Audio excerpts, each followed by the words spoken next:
সবেমাত্র কিছুদিন আগে দ্য রিচেড নামক একটা সাইকোলজিক্যাল হরর ফিল্ম দেখেছি and I want to say this movie is masterpiece.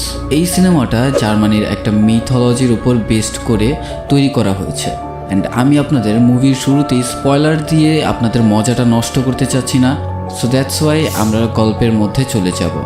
The reached মুভিটির আইএমডিবিতে rating রয়েছে 5.8 আউট অফ 10 অ্যান্ড রোটেন টমেটোজের মধ্যে 74% ফ্রেশ। তো আগে থেকেই বলে দিচ্ছি যে আপনারা ভুলেও এই মুভির রেটিংয়ের ওপর যাবেন না, কেননা মুভিটি সত্যি বলতে খুবই সুন্দর। দ্যাটস ওয়াই আমি আপনাদের জন্য এই এক্সপ্লেনেশন ভিডিওটি তৈরি করছি।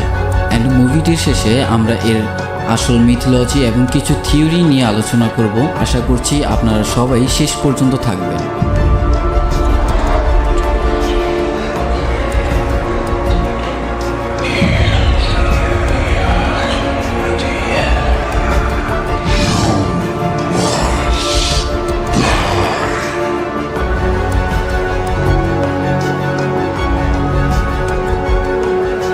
সময়টা হচ্ছে 1985 সাল, যেখানে মেগান নামে একটি মেয়ে গ্যাম্বেল ফ্যামিলির মধ্যে আসে তাদের বাচ্চাদের বেবি সিটিং করার জন্য।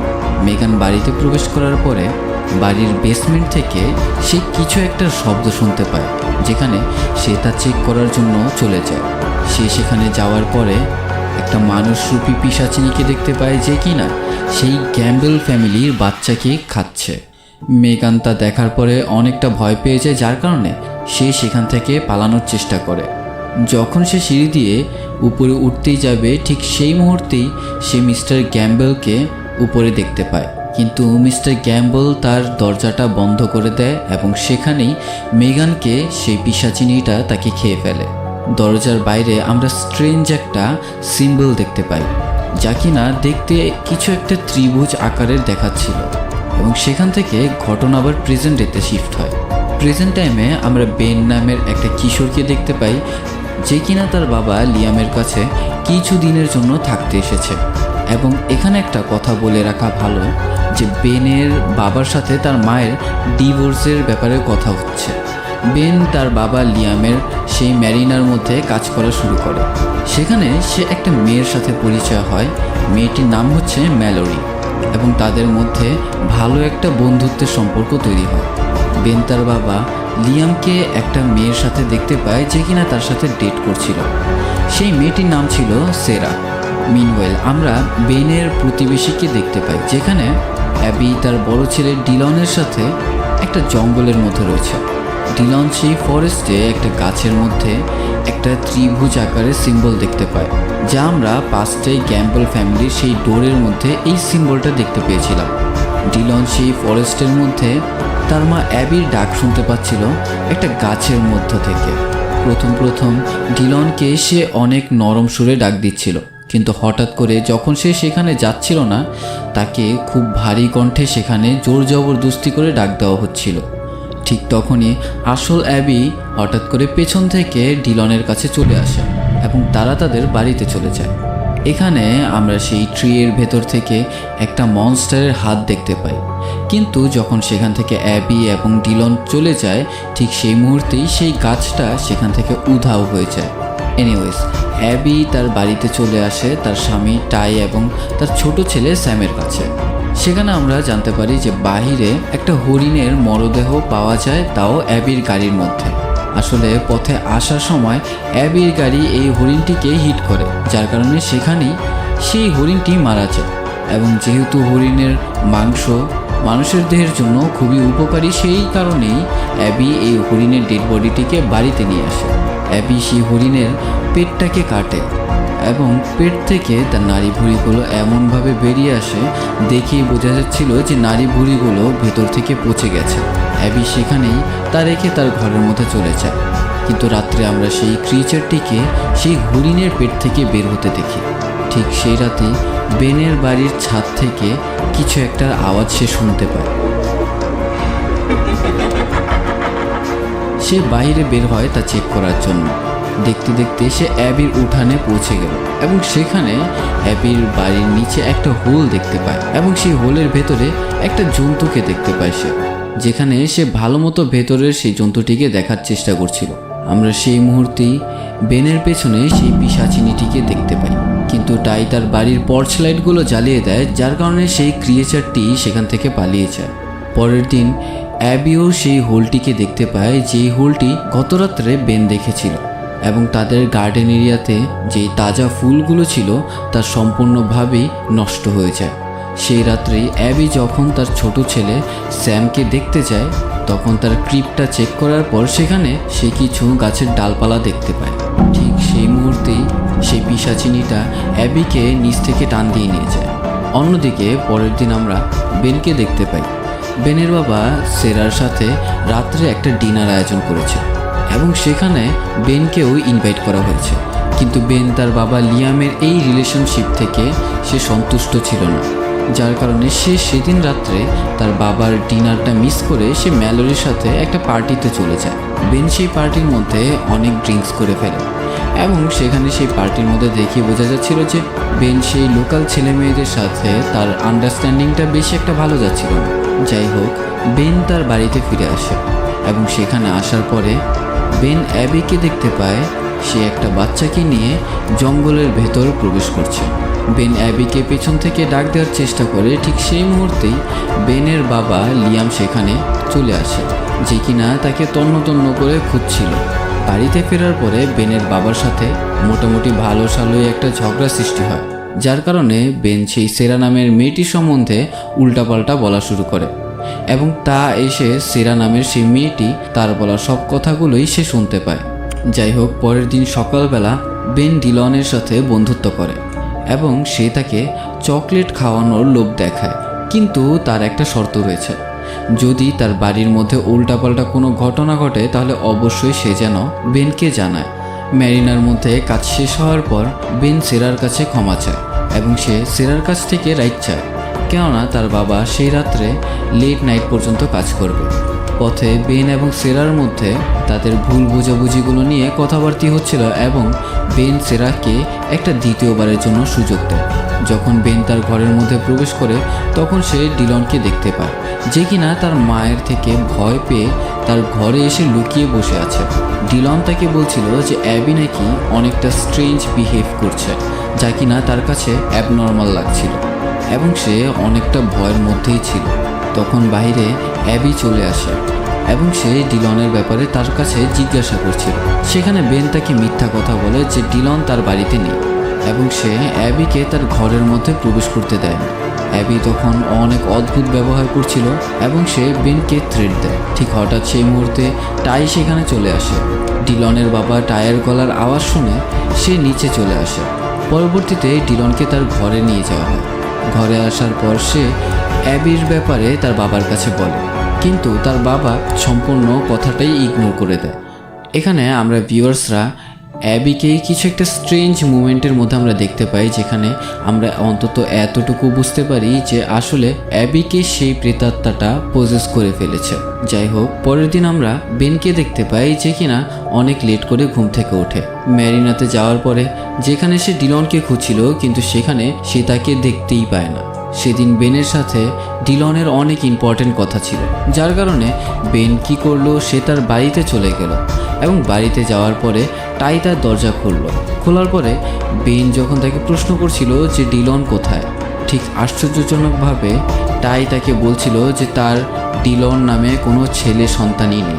বন্ধুরা, এই কথাটা শোনার পরে বেন অনেকটাই শক হয়ে যায়।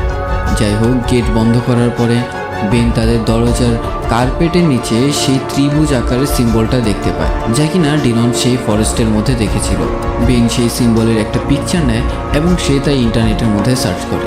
বেন ইন্টারনেট থেকে এই সিম্বলের পেছনে কিছু মিথস কালেক্ট করে, যেখানে কিনা বলা হচ্ছিল এই ঘটনাটা একটা উইচকে কেন্দ্র করে, যে কিনা মানুষদের পজেস করে থাকে এবং তাদের বাচ্চাকে খেয়ে ফেলে। ঠিক এখন থেকে বেন, অ্যাবি এবং টায়ের ঘরের মধ্যে নজর রাখা শুরু করে।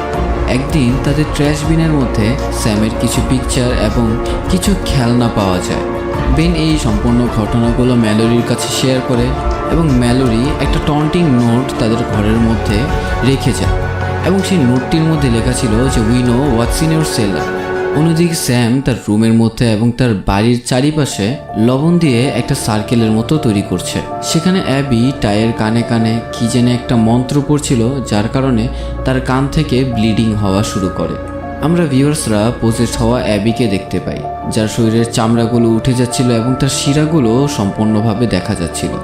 সেদিন রাত্রে ম্যালোরি তার অফিস বন্ধ করে তার বাড়িতে চলে যাচ্ছিল এবং সেখানে আমরা একটা ক্রিয়েচারের আকৃতি দেখতে পাই, যেখান থেকে কিনা সে ম্যালোরির একটা ফ্যামিলি ফটো নিয়ে যায়।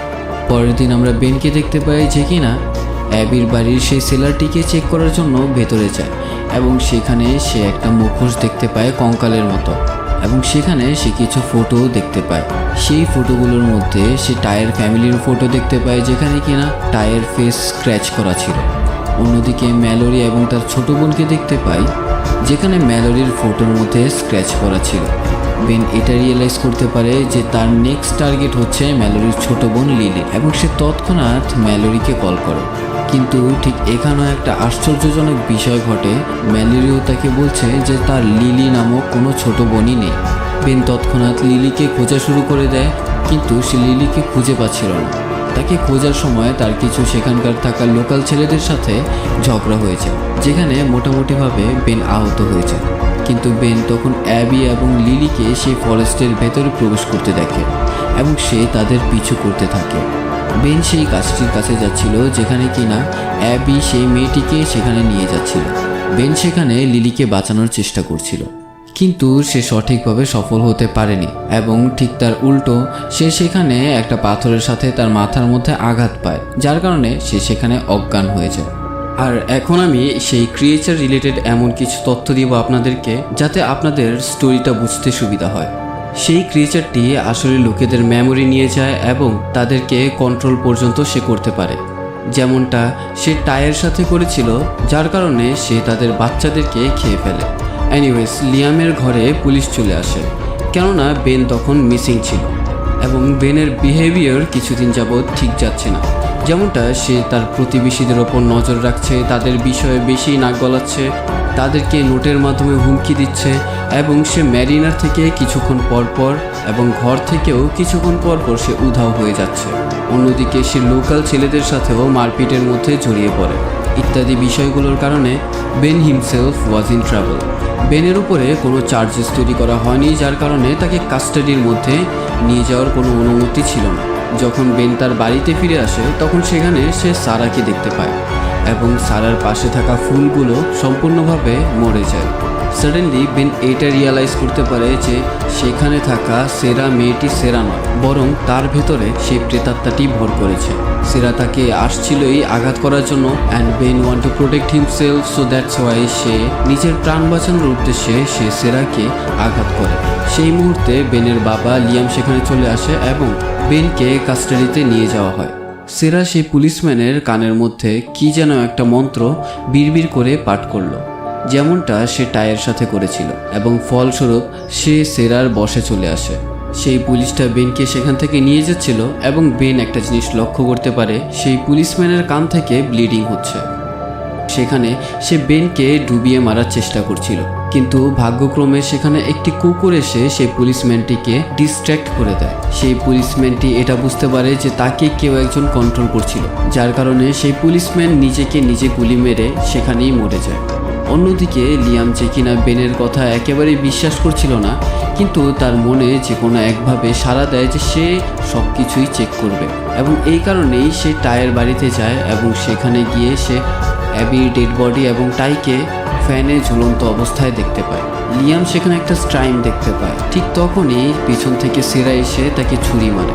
লিয়ামকে মেরে ফেলার আগেই সেখানে বেন চলে আসে এবং সে আসার পরে সে সেরার উপরে গুলি চালায় এবং সেখানে একটা স্ট্রেঞ্জ ঘটনা ঘটে, যেখানে কিনা সেই ক্রিয়েচারটা সেরার স্কিন থেকে বের হয়ে আসে। এর মাঝে সেখানে আগুন লেগে যায়, যার কারণে সেখানে থাকা শ্রাইনটাও পুড়ে যায়। বেন সেখানে তার বাবাকে নিয়ে বের হয়ে আসে এবং শ্রাইনের মধ্যে আগুন লাগার কারণে বেন তার মেমোরি ফিরে পায়, যার কারণে সে তার ছোট ভাইয়ের কথা মনে করতে পারে, যার নাম ছিল নেথান। বন্ধুরা, সেই উইচটা বেনের মেমোরি পর্যন্ত সে মুছে দিয়েছিল, যেখানে কিনা আমরা ফ্ল্যাশব্যাক দেখতে পাই। আসলে এই ম্যারিনার এখানে আসার আগে বেনের সাথে তার ছোট ভাই নেথানও এসেছিল। এবং এতক্ষণ পর্যন্ত আমরা যতটুকু ঘটনা দেখেছি তা সব ঘটনাই ছিল বেনের মেমোরি ইরেজ হওয়ার পরের ঘটনাগুলো। এবং এখানে বেন পুরোপুরিভাবে বুঝে যায় যে আসলে তার ছোট ভাইকে যখন এখানে সে নিয়ে এসেছিল, বাসের মধ্যে তার ছোট ভাইকে সেই উইচটি কিডন্যাপ করে নেয় এবং কিডন্যাপ করার আগেই বেনের স্মৃতি মুছে দেয়। বেন তার বাড়িতে প্রবেশ করে এবং সেখান থেকে সে লবণ এবং কিছু দড়ি নিয়ে নেয় এবং ম্যালোরিকে নিয়ে সে সেই ট্রি এর কাছে যায়, যেখানে সে ম্যালোরিকে বলে দিয়ে যাচ্ছিল যে সে যখন গর্তের মধ্যে প্রবেশ করবে তখন গাছের চারপাশে লবণগুলো ছিটিয়ে দিতে এবং 10 মিনিটের মধ্যে সে যদি ব্যাক না আসে তাহলে এই গাছের মধ্যে আগুন লাগিয়ে দিতে। গর্তের ভেতরে প্রবেশ করার পর বেন একটা জিনিস লক্ষ্য করতে পারে যে সেই উইচটা ডিলনের লাশটিকে খাচ্ছিল এবং সে তার ছোট ভাই নেথানকে সেখানে খুঁজে পায়। সে নেথানকে বাইরে বের করে দেয় এবং তারপরে সে ম্যালোরির ছোট বোন লিলিকে খুঁজতে যায়। তার ছোট বোনকে খোঁজার সময় বেনের ওপরে সেই উইচটা অ্যাটাক করে। লিলি ডিলনের পোলারাইজ ক্যামেরাটা দিয়ে সেই উইচটাকে কোনোভাবে ডিস্ট্র্যাক্ট করে এবং বেন সেই উইচটাকে ধোকা দিয়ে সেখান থেকে বের হয়ে আসে।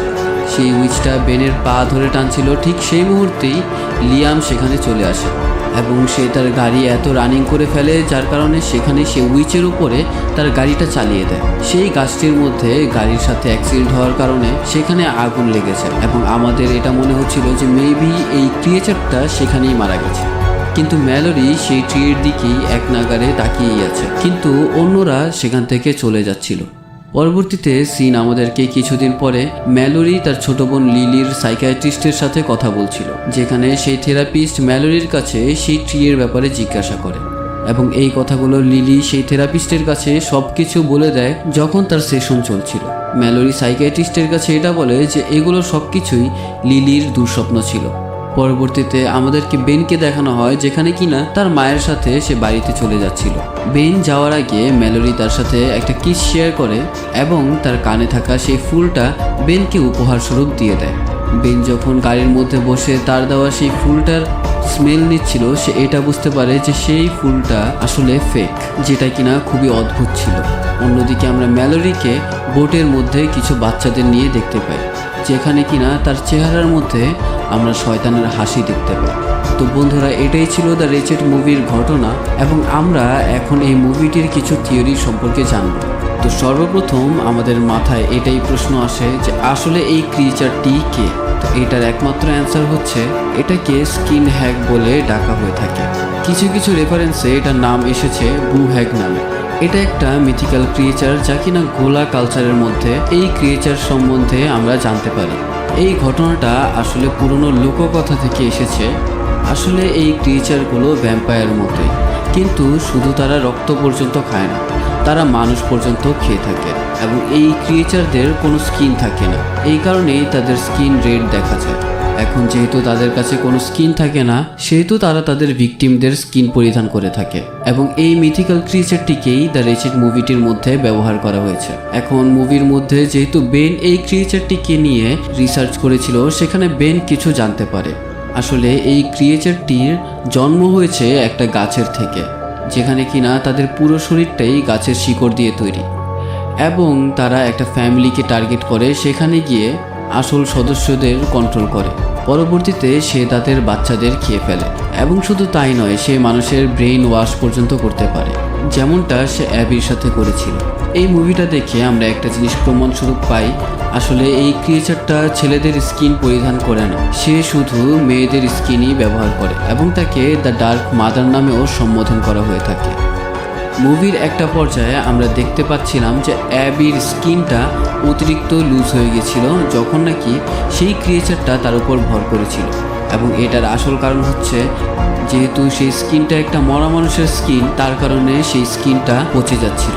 এখন দ্বিতীয় প্রশ্ন হচ্ছে এটা যে আসলে ম্যালোরিও কি সেই প্রেতাত্মা দ্বারা প্রসেসড হয়েছে কিনা, যেটা নাকি আমরা লাস্ট সিনের মধ্যে ছোটোখাটো একটা হিন্ট দেখতে পেয়েছিলাম। তো আমার এটাই মনে হচ্ছে যে এটা পসিবল, কেননা মুভিটির মধ্যে সেই হ্যাকটাকে মৃত অবস্থায় দেখানো হয়নি এবং এটা সম্ভব হতে পারে যে সে ম্যালোরির বডিটিকে প্রসেসড করে নিয়েছে। তো পার্সোনালি আই থিঙ্ক ম্যালোরি নিজেই একটা সুপার ন্যাচারাল অথবা মিথিক্যাল ক্রিয়েচার, যা কিনা সেই স্কিন হ্যাগের থেকে ডিফারেন্ট। মুভিটির মধ্যে অনেক সিনের মধ্যে আমরা সেই ট্রিটাকে আলাদা আলাদা জায়গায় দেখতে পেয়েছিলাম। তো তার মানে এটা দাঁড়ায় যে সেখানে একের অধিক উইচ থাকতে পারে। এছাড়াও আরও অনেক প্রমাণ রয়েছে যেখানে কিনা আমরা এতটুকু বুঝতে পারি যে ম্যালোরিও হয়তোবা একটা উইচ। যেমন সেই নোটটা যে অ্যাবির ঘরের মধ্যে রেখে গিয়েছিল, যেখানে একটা উইচের কার্টুন সে এঁকেছিল। মুভির শেষের দিকে যখন সেই ট্রিটা পুড়ে যাচ্ছিল, ম্যালোরি পিছন থেকে সেই ট্রিটা জ্বলতে দেখে কিছুটা মন খারাপ দেখাচ্ছিল তার, এবং সে তার ছোট বোন লিলির থেরাপিস্টের কাছে সে এটা বলে যে সেই গাছটা তার একটা দুঃস্বপ্ন। পার্সোনালি আমার একটা থিওরি রয়েছে যেখানে কিনা আমার মনে হচ্ছে যে ম্যালোরি ওয়াটার রিলেটেড কোনো একটা উইচ হবে। সে ম্যারিনার মধ্যে কাজ করে এবং এন্ড সিনের মধ্যে তাকে আমরা বোটের মধ্যে দেখি, তাও কিছু বাচ্চাদের নিয়ে। তো এটা পসিবল যে সে হয়তোবা অন্য একটা ক্রিয়েচার হবে যা কিনা এই মুভির পরবর্তী সিকুয়েলে আমাদের দেখানো হতে পারে। এবং মুভির মধ্যে আরও অনেক প্লট হোলসই রয়েছে যা কিনা হয়তোবা এর পরবর্তী মুভিতে দেখানো হতে পারে। মুভিটা খুবই ডিসেন্ট মুভি এবং আমি আমার পার্সপেক্টিভ আপনাদের সাথে শেয়ার করেছি, এবং কমেন্টের মধ্যে আপনারা এতটুকু জানাবেন যে মুভিটা আপনাদের কাছে কেমন লেগেছে।